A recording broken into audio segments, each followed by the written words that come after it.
7 గంటల నుంచి సాయంత్రం 6 గంటల వరకు కూడా ఈ యొక్క పోలింగ్ ప్రక్రియ కొనసాగబోతుంది. ఈ నేపథ్యంలో ఇప్పటికే అన్ని పోలింగ్ స్టేషన్లకు కూడా ఈవీఎం ప్యాడ్స్ కావచ్చు, ఎన్నికల సామగ్రి అంతా కూడా వచ్చి చేరుకుంది.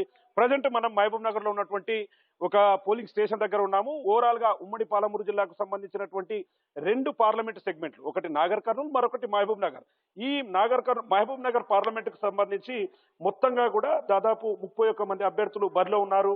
నాగర్ కర్నూలు పరిధిలో దాదాపు 19 మంది కూడా బరిలో ఉన్నటువంటి పరిస్థితి కనిపిస్తుంది. ఇక మహబూబ్ నగర్ పార్లమెంటు పరిధిలో దాదాపు 16,80,348 మంది ఓటర్లు తమ ఓటు హక్కును వినియోగించుకున్నారు. అందులో పురుషులు 8 లక్షలు ఉండగా మహిళలు మాత్రం 8,48,000 పైచిలకు మహిళలు కూడా ఓటు హక్కును వినియోగించుకోవడానికి ఉన్నారు. ఇక మహబూబ్ నగర్ పార్లమెంటు స్థానానికి సంబంధించి దాదాపు 1937 పోలింగ్ స్టేషన్లను కూడా ఏర్పాటు చేశారు.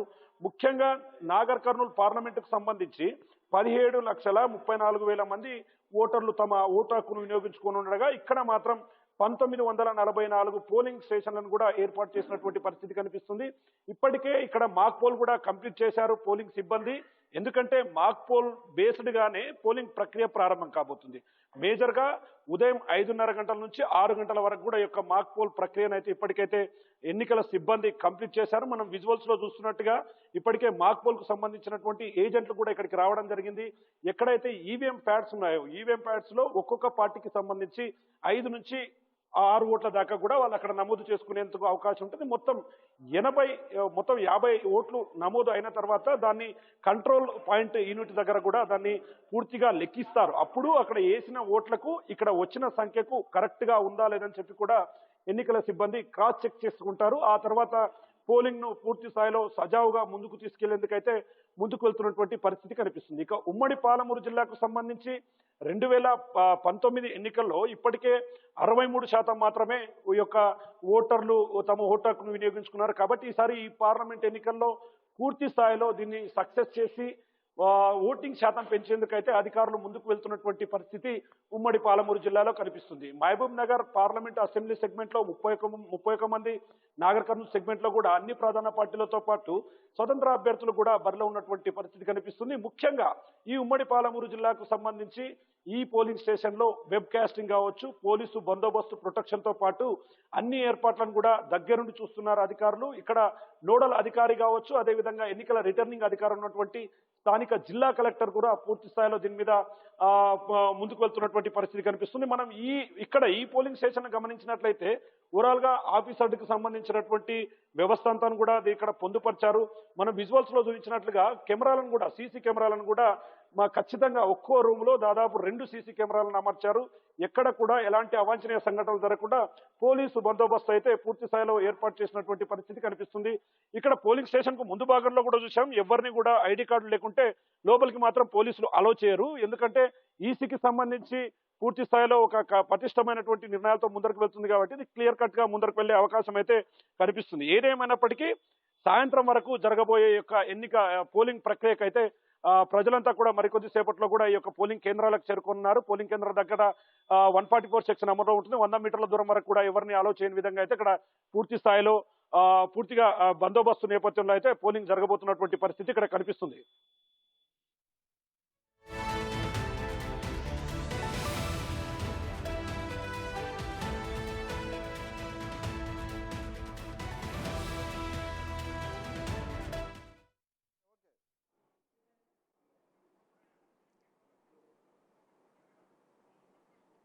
తెలంగాణ రాష్ట్రంలో లోక్సభ ఎన్నికలకు పోలింగ్ సర్వం సిద్ధమైందని చెప్పవచ్చు. ప్రస్తుతం మనమైతే జూబ్లీహిల్స్ క్లబ్లో ఉన్నాము. చూస్తున్నాం మనం ఇక్కడ చాలామంది ప్రముఖులు ఇక్కడికి వచ్చి ఓటేసే అవకాశం ఉన్నది.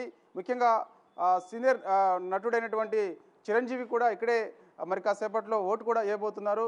అత్యధికంగా సికింద్రాబాద్ పార్లమెంట్ పరిధిలో ఉన్నటువంటి ఈ జూబ్లీహిల్స్ నియోజకవర్గంలో అత్యధికంగా కూడా వీళ్ళు ఎక్కువ మంది ఆ పోటీలో ఉన్నారు. ఎందుకు దాదాపుగా 45 మంది అభ్యర్థులు ఇక్కడ పోటీ చేస్తున్నారు. ప్రధానంగా బీజేపీ, కాంగ్రెస్, బీఆర్ఎస్ మధ్యనే పోటీ ఎక్కువగా ఉంటుందని చెప్పేసి కూడా మనం చెప్పవచ్చు. ఎందుకంటే బీజేపీ నుంచి కిషన్ రెడ్డి, అదేవిధంగా కాంగ్రెస్ పార్టీ నుంచి దానం నాగేందర్, బీఆర్ఎస్ నుంచి పద్మారావు గౌడ్ మధ్యనే పోటీ ఉంటుంది.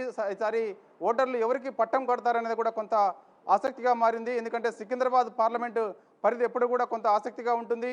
ఎందుకంటే గతంలో కూడా కాంగ్రెస్ పార్టీకి వరుసగా అధికారం ఇచ్చిన తర్వాత మళ్ళా తిరిగి కిషన్ రెడ్డి కంటిన్యూగా గెలుచుకుంటూ వస్తున్న నేపథ్యంలో ఇప్పుడు ఈసారి ఎవరికి ప్రజలు పట్టం కడతారనేది కూడా తెలియాల్సి ఉంటుంది. ఏదైనప్పటికీ కూడా మొన్న జరిగినటువంటి అంటే ఇప్పుడు జరుగుతున్నటువంటి లోక్సభ ఎన్నికల పోలింగ్ అభ్యర్థులందరూ కూడా శాయశక్తుల ప్రచారం నిర్వహించారు. అందరూ కూడా ఇప్పుడు ఇక్కడ ఉన్నటువంటి పరిస్థితిని ప్రస్తుతం మనం చూస్తున్నాము. జూబ్లీ క్లబ్లో దాదాపు మాక్ పోలింగ్ని దాదాపుగా అధికారులందరూ కూడా నిర్వహిస్తున్నారు.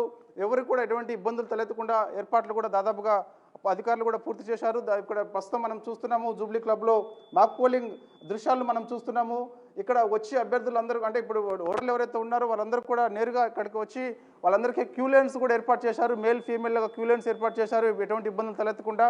సో ఇక్కడ వాళ్ళు వచ్చిన తర్వాత వాళ్ళకి ఏదైనా ఒక ఐడెంటిటీ కార్డు కంపల్సరీ కూడా ఐడెంటిటీ కార్డు ఒకటి తీసుకురావాల్సి ఉంటుంది. ఐడెంటిటీ కార్డు చూసిన తర్వాత ఓటర్ తన పేరు ఉందా లేదా అని చెక్ చేసుకున్న తర్వాత నేరుగా లోపలికి పంపిస్తారు. లోపలికి పంపించిన తర్వాత అందులో తన పేరు ఉన్న తర్వాత అక్కడికి అతనికి ఏర్పాటు చేసిన తర్వాత పంపించి అతను ఒక ఓటుని వినియోగించుకునేందుకు వెసులుబాటు అయితే కల్పించారు. సో ఇక ఏదైనప్పటికీ కూడా సికింద్రాబాద్ పార్లమెంట్కి సంబంధించి అయితే మాత్రం మొత్తం దాదాపుగా తెలంగాణ రాష్ట్ర వ్యాప్తంగా చూసుకున్నట్టయితే 35,809 పోలింగ్ కేంద్రాలు ఉండగా ప్రస్తుతం ఇక్కడ మాత్రమైతే మనం జూబ్లీ క్లబ్లో మాత్రం పోలింగ్ కేంద్రం ఏర్పాటు చేశారు. సో ఏదైనప్పటికీ చాలామంది ప్రముఖులందరూ కూడా ఇక్కడ ఓటేసే అవకాశం కనిపిస్తుంది. ఎందుకంటే జూబ్లీ హిల్స్లో చాలామంది సెలబ్రిటీస్ ఉంటారు కాబట్టి.